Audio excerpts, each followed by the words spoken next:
बिना जांच पड़ताल के कार्रवाई नहीं होती है। कोई भी निर्णय लिया जाता तो सोच समझ के निर्णय लिया जाता है।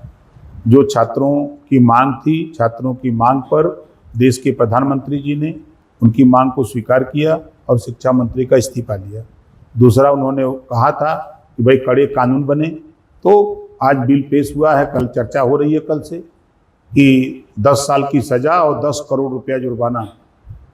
अब विपक्ष भाग रहा है कि नहीं, हम इस बिल का समर्थन नहीं करेंगे।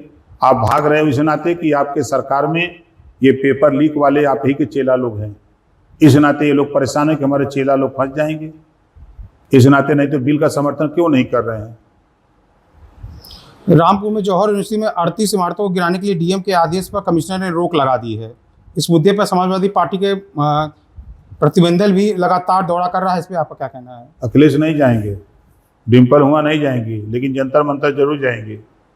वहाँ जाएंगे तो मियाँ भाई लोग नाराज हो जाएंगे ना, वहाँ नहीं जाएंगे। और उस घटना के पूरे जिम्मेदार अखिलेश यादव जी हैं। अगर आपने सरकारी धन दिया बिल्डिंग बनाने के लिए तो नक्शा पास क्यों नहीं किया? और बिल्डिंग बनाने से पहले आपने खतौनी में जो सरकारी जमीन देखा नहीं, सब जानकारी थी।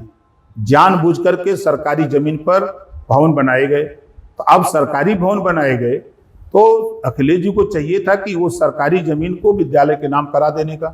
अगर करा दिए होते तो आज ये नौबत नहीं आती। आजमगढ़ में अभी अखिलेश यादव जी आए थे, उन्होंने कहा पूर्वांचल और आजमगढ़ में जितने बड़े प्रोजेक्ट, यूनिवर्सिटी एक्सप्रेस जो समाजवादी की देन है, वहाँ मौजूदा सरकार केवल पुराने काम का पीटा काट रही है। आप क्या कहना? पूरा आजमगढ़ जानता है कि आजमगढ़ में महाराजा सुहेलदेव विश्वविद्यालय बना तो योगी जी के राज में बना। ये झूठ बोलने वाले समाजवादी पार्टी के लोग हैं।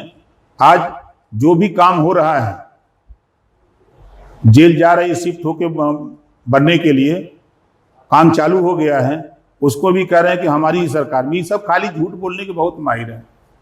इतना तो ये माहिर है झूठ बोलने में कि 27% आरक्षण पूरा लूट ले रहे हैं। अखिलेश जी लूट करके पिछड़ों का माल अपने बिरादरी को दे रहे ही नहीं बोल रहे हैं। उनको बोलना चाहिए कि 27% आरक्षण बंट करके हम सबको देंगे, हमारी सरकार आएगी। एक भी समाजवादी पार्टी का नेता नहीं बोल रहा है कि 27% आरक्षण को बांट करके सबको दिया जाए। ऐसा क्यों नहीं बोल रहे भाई? क्या कारण है आपका? ये लूटने वाले लोग बोल रहे हैं। आज जो काम हो रहा है, आज समाजवादी पार्टी की सरकार में दंगे होते थे, कर्फ्यू लगते थे, जन की हानि होती थी। योगी जी की सरकार 9 साल के ऊपर हो गया, एक भी दंगा नहीं, कहीं कर्फ्यू नहीं, कहीं जन की हानि नहीं। आज अपराधी जो गैंग चलाते थे, आज सब या तो धरती पर अंदर चले गए, या तो ऊपर, या तो जेल के अंदर। ये कहाँ बतियाएंगे अखिलेश जी? ये खाली भाषण मार के वोट लेके राशन चलाना चाहते हैं अपने बिरादरी को, तो दिखाते हैं। इस बार समझ में आ जाएगा। सपा अध्यक्ष ने आरोप ये भी लगाया कि मौजूदा सरकार और उनके सहयोगी दल पिछड़े और दलितों का हक मार रही है। आप खुद वंचित और पिछड़ों की आवाज उठाते हैं, उनकी बातों को क्या कहेंगे? जो देखिए, समाजवादी पार्टी आजमगढ़ को कहती है ये सपा का गढ़ है, मतलब यहाँ खाली कुल यादव रहते हैं और दूसरी जाति तो रहती नहीं। लेकिन ओम प्रकाश राजभर यहाँ आकर के ये साबित कर दिया कि यहाँ सभी जाति के लोग रहते हैं। यहाँ नाई भी है, धोबी भी है, प्रजापति है, पाल है, कुम्हार है, लोहार है, बिंद है, निषाद है, केवट है, मल्लाह है, राजभर है, चौहान है, पटेल है, यादव है, ब्राह्मण है, राजपूत है, सारी जातियां यहाँ रहती हैं। और ये खाली कहते हैं कि नहीं हमारा गढ़ है। इस बार इनके गढ़ को गढ़ ही बनाने के लिए हम आए हुए हैं।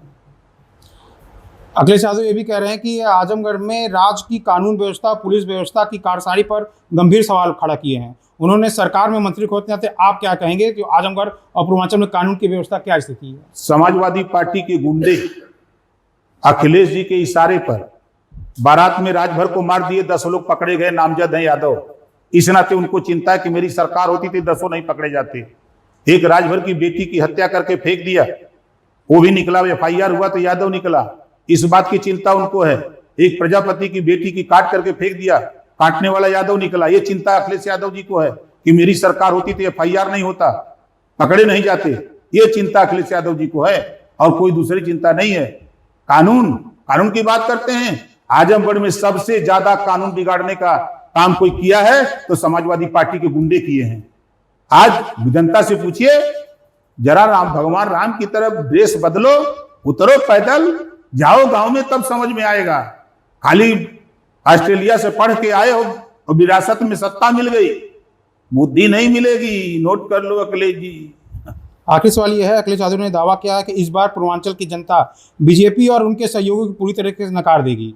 राजभर वोट और पूर्वांचल को अपनी पकड़ को लेकर क्या दावे करें? एक राजभर को पूरे पूर्वांचल में दरोगा बनाए हों। 86 एसडीएम में 56 एसडीएम तो अपने बिरादर को बना दिए।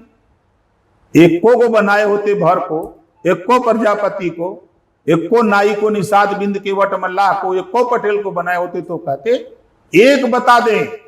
अखिलेश यादव जी, शिवपाल जी सूची बनाते थे, अखिलेश जी दस्तखत, तब फिर आयोग को जाता था कि यही जारी करना है।